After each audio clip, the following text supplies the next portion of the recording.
Bhagavat Gita chapter 1 वर्ष 34 से 35। आचार्याः पितरः पुत्रास्तथैव च पितामहाः मातुलाः श्वशुराः पौत्राः शालाः संबंधिनस्तथा 34।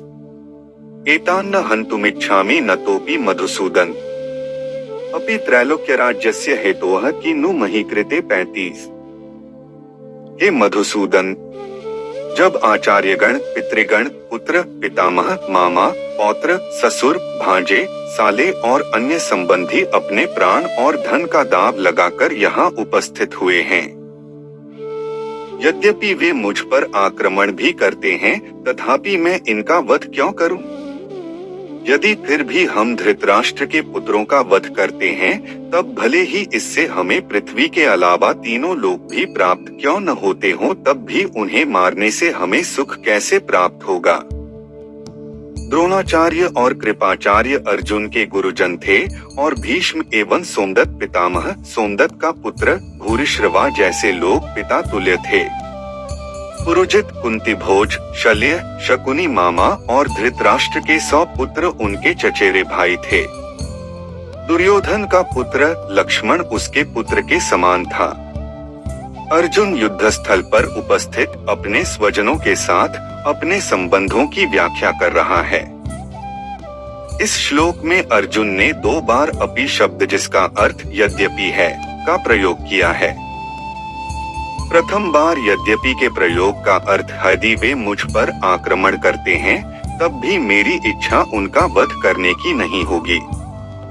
दूसरी बार यद्यपि के प्रयोग का अर्थ यदि हम धृतराष्ट्र के पुत्रों का वध कर देते हैं, तब भले ही हमें इससे पृथ्वी के तीनों लोक प्राप्त क्यों न होते हों, उसके पश्चात भी उनका वध करने से हमें कैसे सुख और शांति मिलेगी? भागवत गीता चैप्टर 1 वर्ष 36 से 37।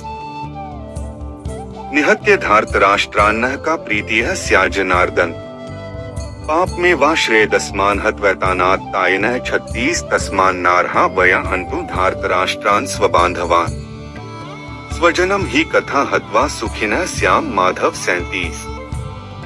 समस्त जीवों के पालक धृतराष्ट्र के पुत्रों का वध करके हमें क्या सुख प्राप्त होगा? यद्यपि वे सब अत्याचारी हैं, फिर भी यदि हम उनका वध करते हैं, तब निश्चय ही उन्हें मारने का हमें पाप लगेगा। इसलिए अपने चचेरे भाइयों, धृतराष्ट्र के पुत्रों और मित्रों सहित अपने स्वजनों का वध करना हमारे लिए किसी भी दृष्टि से उचित नहीं है। हे माधव, इस प्रकार अपने वंशजों का वध कर हम सुख की आशा कैसे कर सकते हैं?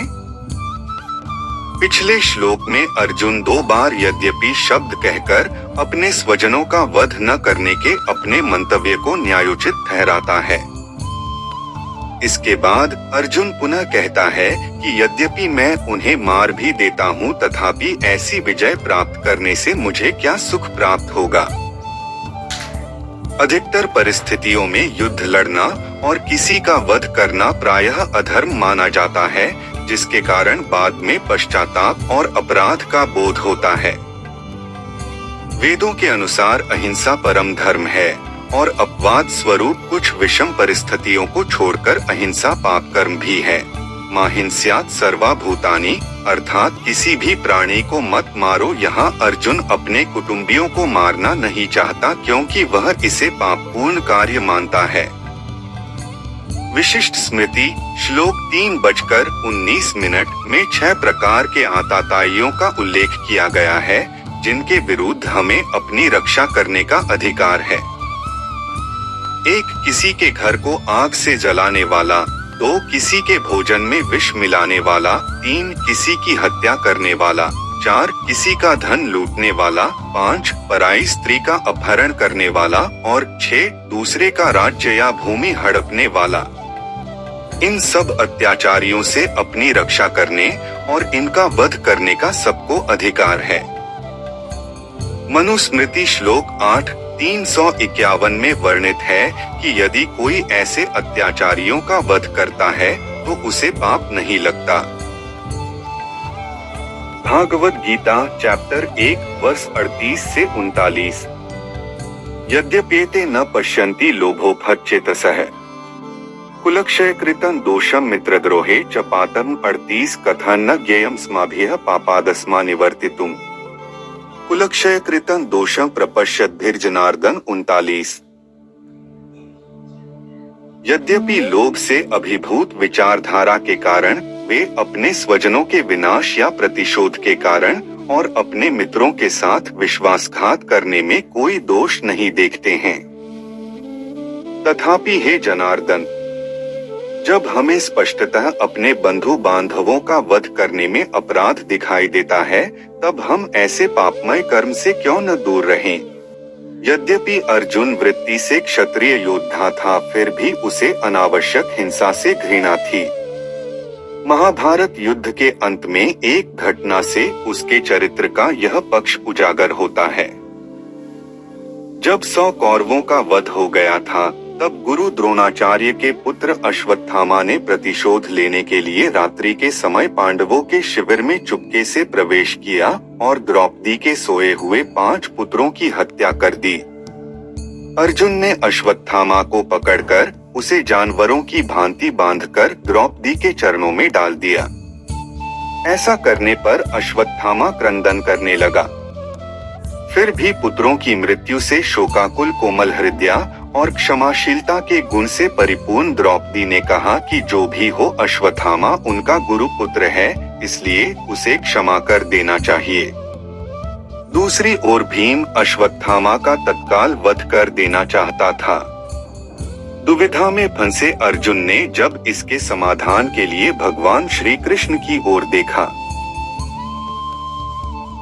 तब उन्होंने ये वचन कहे, यदि आदरणीय श्रेष्ठ ब्राह्मण अस्थायी रूप से धर्म पद से च्युत हो जाता है, तब भी वह क्षमा योग्य है, किंतु जो मनुष्य घातक हथियार से किसी की हत्या करता है, तब उसे अवश्य दंड देना चाहिए। अर्जुन श्री कृष्ण के अनेकार्थक संकेत को समझ गया। उसने अश्वत्थामा को मारने की बजाय उसके सिर के पीछे की चुटिया को काट दिया और उसके मस्तक से मणि निकाल ली और अपने शिविर से बाहर भगा दिया। अर्जुन स्वभावतः यथासंभव हिंसा से दूर रहना चाहता है। इस विशेष दुखद परिस्थिति में भी वह कहता है कि वह जानता है कि अपने कुटुंबियों और वृद्धजनों को मारना उचित कृत्य नहीं है। मनुस्मृति में वर्णित है, किसी को भी यज्ञ करने वाले ब्राह्मण से कलह नहीं करनी चाहिए। कुल पुरोहित, आचार्य, मामा, अतिथि, अपने पर आश्रित बच्चों, वृद्धजनों, वैद्य और स्वजनों के साथ झगड़ा नहीं करना चाहिए। इसलिए अर्जुन ने यह निष्कर्ष निकाला कि लोभ से अभिभूत होने के कारण कौरव शायद धर्म पद से डिग गए हैं और अपना विवेक खो बैठे हैं। फिर जब हमारा पापजन्य कोई मनोरथ ही नहीं है, तब हम ऐसे घिनौने कृत्य में क्यों संलिप्त हो।